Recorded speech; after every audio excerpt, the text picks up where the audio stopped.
بسم الله الرحمن الرحيم. الرحمن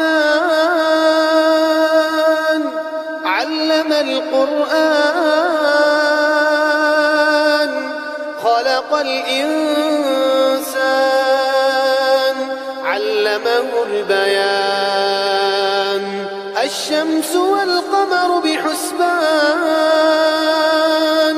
والنجم والشجر يسجدان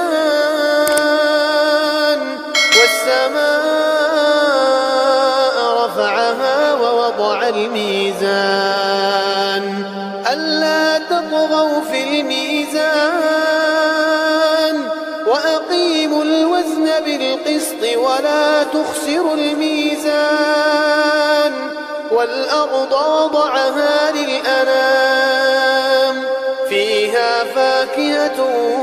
والنخل ذات الأكمام والحب ذو العصف والريحان فبأي آلاء ربكما تكذبان